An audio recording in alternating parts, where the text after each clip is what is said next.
Hello and welcome back to Dave's Movie Diary, where I talk about primarily films that I've seen before, sometimes a long time ago, and reconnect with them, see how I've changed over those preceding years, maybe learn something about myself, just ramble on about things that come into my mind when I'm watching these films, and that's what it's about. And this film fits in perfectly. I'm following Rumblefish. I'm still on the fish idea, and Passion Fish from 1992 seemed like a logical progression. First saw this one around the turn of the century when I was in my late 20s. It was at this time I first got into John Sayles films and really enjoyed them. I became fascinated by his work. He's an independent American filmmaker who seemed to work slightly outside of the Hollywood system. Although his films were really beautifully made, they're technically proficient. They're not low-budget sort of indie efforts. But after watching Passion Fish, I soon got into other films like Lone Star, Men with Guns, Limbo, Sunshine State, to name a few. And enjoyed them all. So I had really fond memories of this film. Couldn't remember too much about it. Just remembered that there was a lot of great dialogue between the main characters and some really good insights. But yeah, I hadn't revisited it for around 30 years or 25 at least. So what's it about? It's about two people really trying to start again. May Alice Culhane is the Mary McDonnell character. She's a successful New York soap opera actress. She has a serious car accident that leaves her paralyzed from the waist down. We see her in the hospital at the start. She doesn't know what's happened. She's understandably frustrated at this turn of events, and she's very angry and bitter, and we follow her as she rides the gamut of her emotions as she's dealing with this injury. She has to give up her career, and so she returns to a childhood home in rural Louisiana, way down in the south of the US. And instead of accepting a new reality and trying to move on, she gets angrier and more bitter and isolated, pushes away anyone who tries to help her, including the therapist down there. And there's a bunch of carers that are installed by a business manager for various reasons. None of those women work out. And finally, Chantel arrives, which is the Alfre Woodard character. She's coming in with her own complicated history that becomes apparent over the course of the movie, and she's trying to rebuild her life again, and things get off to a rocky start. May Alice is hostile, and she's determined to make Chantel's life very difficult. But Chantel doesn't back down. She's got an inner steel that's evident, and slowly through some conflict, a lot of honesty and shared experience, the two women start to understand each other and respect each other. And what starts out as an employer and employee relationship becomes a genuine friendship. And both the women are forced to confront their pasts, which there are a lot of similarities, and decide what kind of future they want.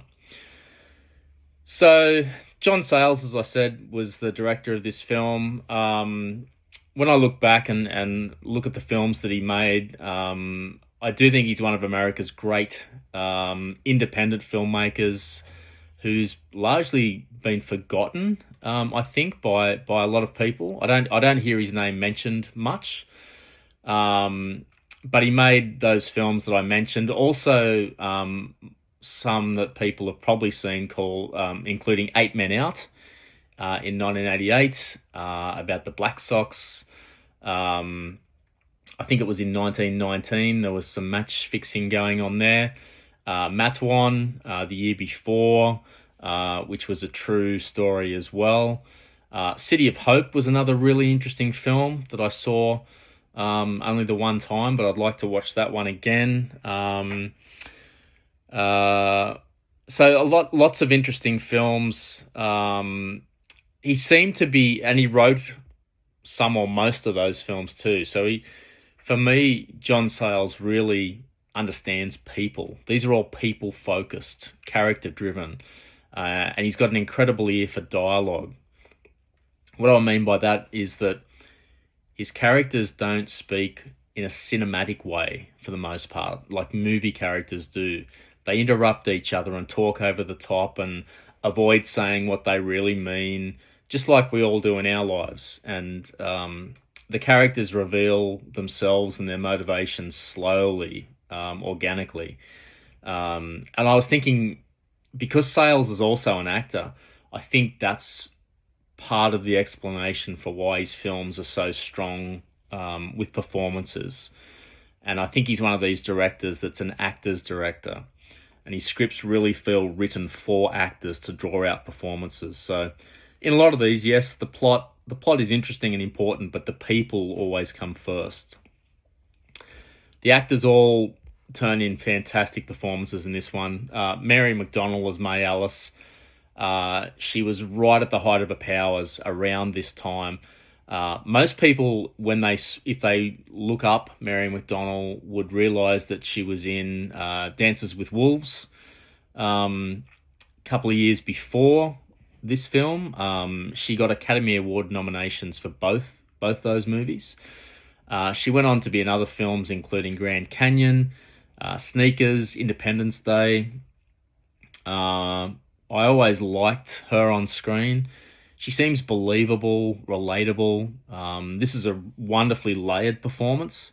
At times, she's unbelievably angry and frustrated, self-destructive, proud, but funny and warm too. Like a real person, right? We all go through various things, especially when we're put into a situation like May Alice is. It's a pretty hard thing to deal with, especially when you've been an actress. You're depending on your body and mobility to earn your crust. So it's a fantastic performance, and I was thinking halfway through this, God, she should have been nominated for an Oscar, and I was starting to get a little bit annoyed that she wasn't. And thankfully, when I looked up this film, she was. So there you go. Alfre Woodard as Chantel. She's been in lots of things that I've seen too, including Crooklyn, the Spike Lee film, Primal Fear. That was a really good performance in that Ed Norton, Richard Gere film. 12 Years a Slave, even Captain America, Civil War.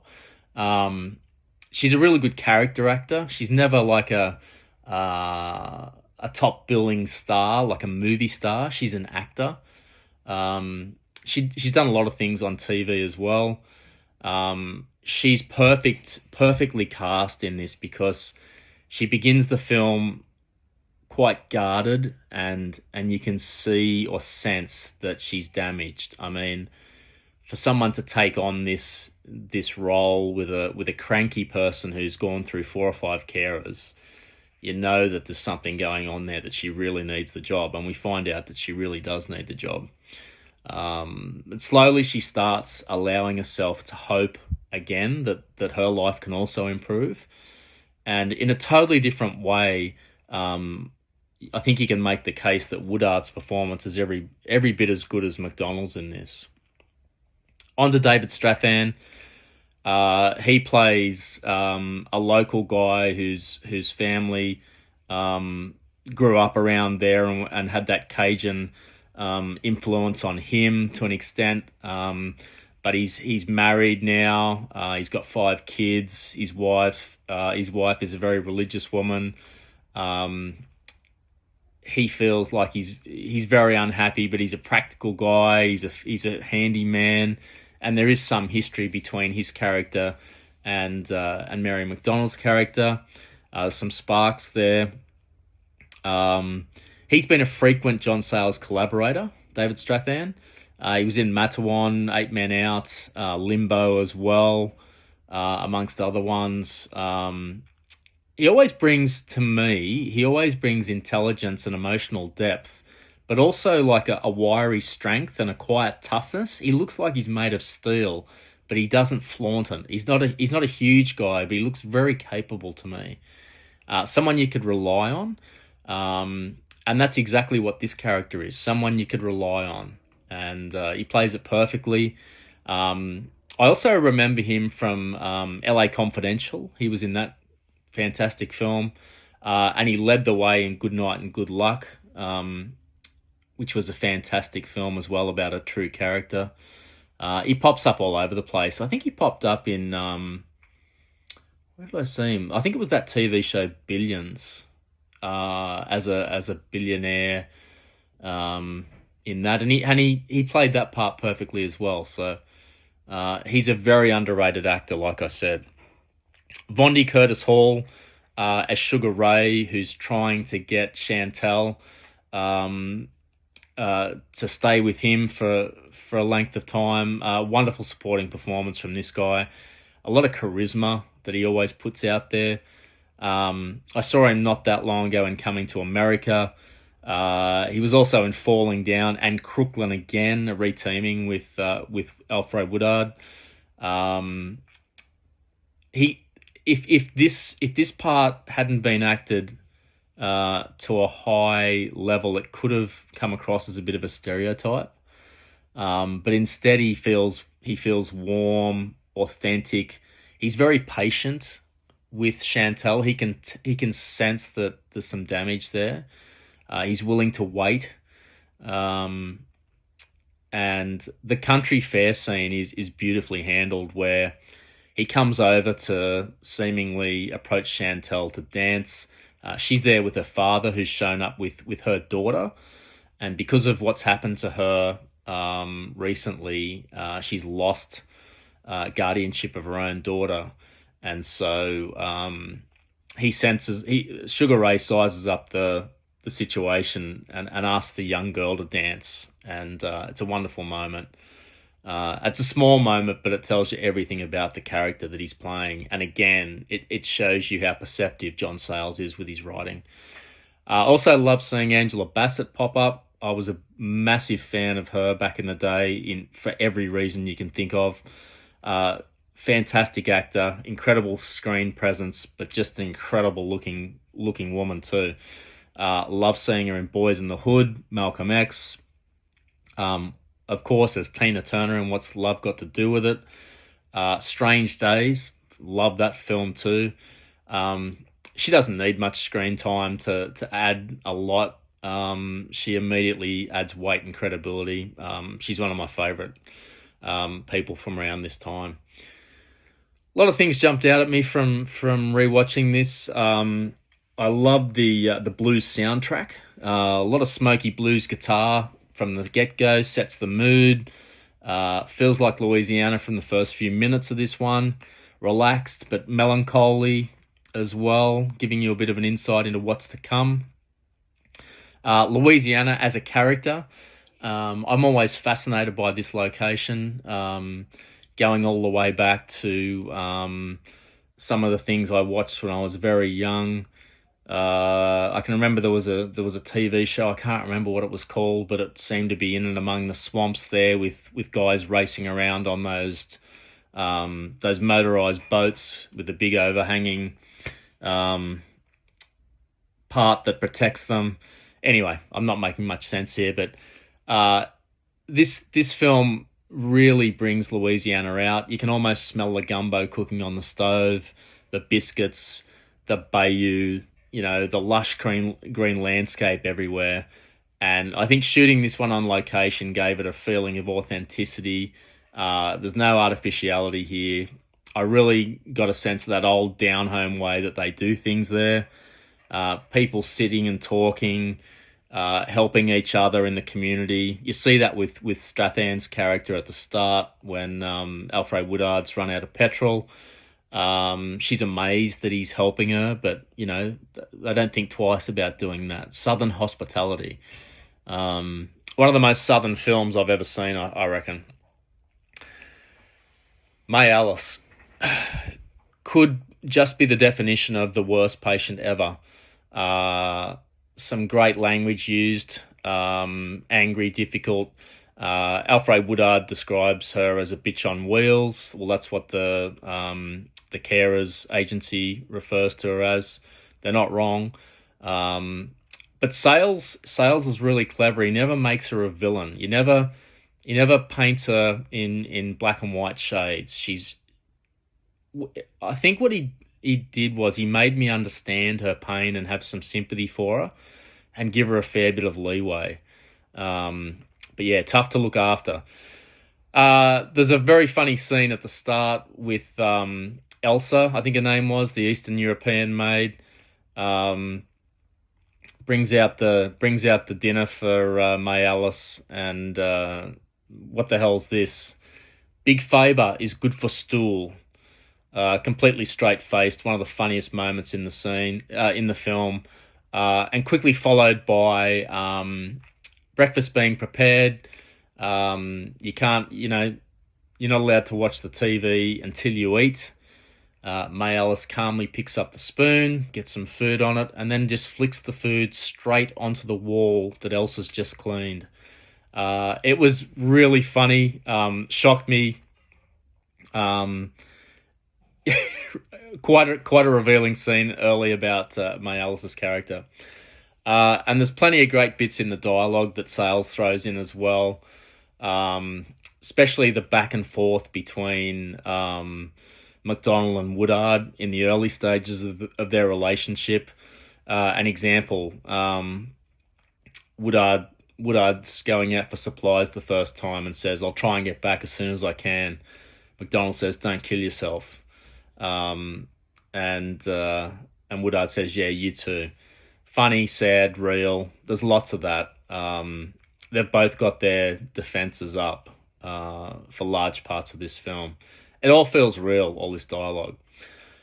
I think one of Sayles' smartest decisions was having two women battling different addictions, fighting their own battles. May Alice with alcohol, Chantal with her past addiction, and they both understand what it means to recover. And in different ways, they both give the other one some patience and some leeway. There's no sermonizing here. It is addiction really is at the heart of this film, and the way that different people deal with it. I love the scene where May Alice and Chantal get into it over alcohol. Chantal has tipped out all the alcohol. May Alice just cannot handle it anymore, demands that she buy some drinks for her. It gets messy and emotional. Completely believable. Great acting from both these actors. The way that May Alice just gets in such a huff physically, it's another reason why MacDonald got nominated. I also liked after this big scene, Woodard storms off, and MacDonald realizes she's going to have to cook for herself. And when Woodard returns, the table's set. There's no big speech. MacDonald just tells Chantal to sit there. Dinner's on the way. Just an action showing that she does care, and that words don't need to be spoken. They are eventually spoken, but it's just like it would be in real life. People don't want to get into it straight away. Yeah, great work again from Sayles.